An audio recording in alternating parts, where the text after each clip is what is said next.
So one thing that's A4, by the way, industry jargon here, right? A4 are printer. A4 are printers. Means they don't produce 11 by 17, right? A3 are copiers. So there are printers that do 11 by 17. There are copiers that don't do 11 by 17, but 99% of the printers don't do it, and 99% of the copiers do. So we just say it's a process, right? So what's happening in print volumes? This is from InfoTrends, right? Another big research firm. What's happening, if you look, mono prints are decreasing, right? So you look, 2011, 476 billion, 2014, 424 billion, in the U.S., by the way. These are prints made both on printers and copiers in the U.S. So mono are decreasing. Look what's happening to color on printers, right? Going from 178 billion to 228 billion. So you have a shift. So remember that picture where you had the color printer right next to the black and white printer? It's because more people want color now. Hey, you really don't need that black and white printer. You can do it on the color printer, right? And you certainly don't need that printer in the office because you can use secure print and the code. On the other hand, copiers, going from 181 billion down to 158 billion on mono, 120 to 140. So what's another dynamic of this chart? Where are the prints made? What type devices? The A4, the printers, right? I mean, if you look at combined here, you have 650 billion on the printers, 300 billion on the copiers. So our printers are making, and I'm standing here, in a company that maybe, 15 years ago would have called themselves a copier company, but now is an imaging company in the MPS space. Hey, we don't care where you make the prints. What's driving that? Why do you think there's a shift from copiers to printers? How do we communicate today? I know it's a big room, right? It's hard to shout out. How do we? Email. Yeah. It's not the way it was 10 years ago, right? Where we were printing something and then copying it and then putting it on folks' desks. So we push everything out in email and they're printing it. Or they look something up online and print it out off the internet, right? Where before, there's a lot of young people in the room, so you may think I'm like antique, but they go to books, right, and read it. There were literally book copiers, they used to call them. They had a glass that was in a triangle, right? You guys probably really think, next year you're going to whip out the monks, right, in the back row. Right, but prints are changing. Okay, so now let's get into MPS, and what's out there. So the first version is just simple supplies and break-fix service. One way you may see this, the most simple way, is they wrap service into a cartridge. Anybody ever hear of that? Buy the cartridge, you get service for free. Hey, the problem with that is they have zero visibility into your fleet. They can't help this. So they can't work with you on TCO. They can't work with you on what device works best where. Makes it somewhat easier for you in that you're getting service inside of your cartridges, so you don't have two agreements. But the long-term savings, that left side of the chart I showed you before and after, can't occur because they don't have visibility. So the next level up is, okay, hey, so we say you're doing, 150,000 prints a month.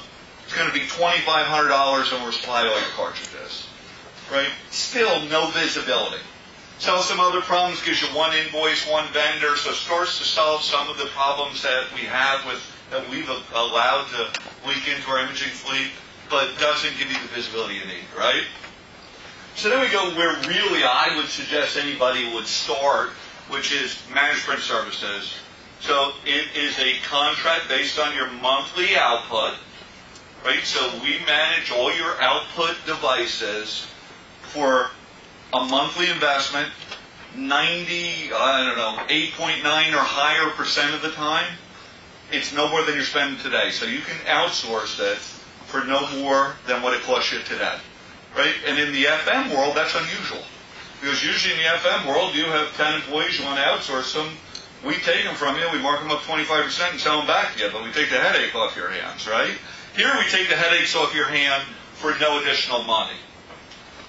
So, hey, what's the benefit then if it's just no additional money? Well, based on what I said before, hopefully over time we're going to save you money. by getting the correct devices in the right place. And then hopefully we can get you to the point where the workflow, where now we really understand your environment, now we can help you to start to digitize your documents. Right? Start on simple areas that would be culturally acceptable, but help you digitize your documents because we have visibility. So each level of this solves additional problems, and we're able to solve those additional problems because we have clear visibility, or more visibility, I guess broader visibility into your site. So initiatives at your companies. Is that fading? Yeah? Well, big last year. I mean, not only big, people were being measured on it, senior executives. But according to the EPA, what is the leading source of waste in the office? What do you think it is? Paper. You're at an MPS, right? If I was selling coffee, I'd have a coffee inside of it, right? I'm not that dumb. Right? So the average office employee uses 10,000 pages a year, right? How about water? How much water do you think it takes? See? Yeah, I got a tip for you. So my daughter had her physics. She's a junior in high school. She had her physics final yesterday. And I took her and her girlfriend out to dinner. And her and her girlfriend were laughing because the teacher put some joke questions in there. One of the questions, it wasn't A, B, C, D, it was D, D, D, D. Every single answer was D, So I guess to give them some extra points. So I got a tip for you on this quick. They're all C. Okay? So 13 ounces, and it takes 10 times the energy to produce the page than it does to print on the page. So hey, if we reduce printing, we reduce our use of paper, which cuts our cost, cuts our electrical usage, but it also cuts our carbon footprint exponentially because of the energy it takes to actually make that paper to begin with. Right? So how do you do this? First one's a little sensitive, but set to duplex. So, I print a lot of my, I have a home office, so we have a couple of high-speed printers. So I changed all the printers in the house to duplex, and my wife didn't like it the first time she went to print. Right? You have to go in and change it to simplex for certain docs you don't want duplex, right? So, hey, maybe we take this time to get to there. One easy hit, though, is secure print, where you have to go up and put a 3 or 4 digit code in, and the prints come out. 17% of prints are never picked up. How many of you go up to the printer, you go to the copier, and there's a stack of pages, right? Or a garbage can right next to it. You print. Hey, I do it. I print it, and then I forget if I print it, and then I print it again. And my printer's 3 feet from my desk. All I have to do is get up and walk over there, but I print it again, and then get up and walk over there and figure out, I already printed it, right? Digitized workflow, and using variable data. Longer term, I probably should have put this bullet second. Secure print's the easiest culturally to implement, followed by duplex, and then start to work on your workflow. So Fortune 500 companies is an easy example because HP did it internally and measured their results. But how much paper do you think a Fortune 500 company could save? C. All right, you guys are a sharp group. I love it. 800 tons of paper, right?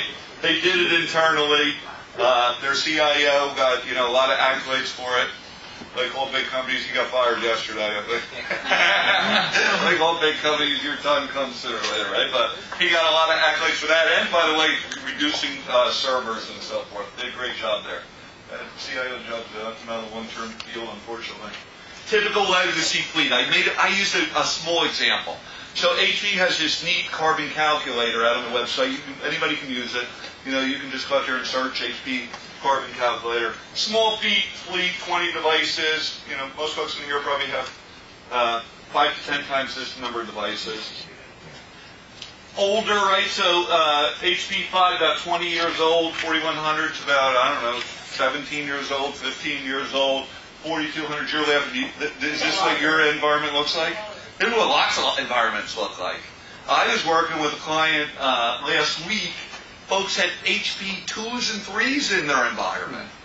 I mean, first of all, they're big as a house. Second, they probably burn up enough electricity in a day to replace them. Right?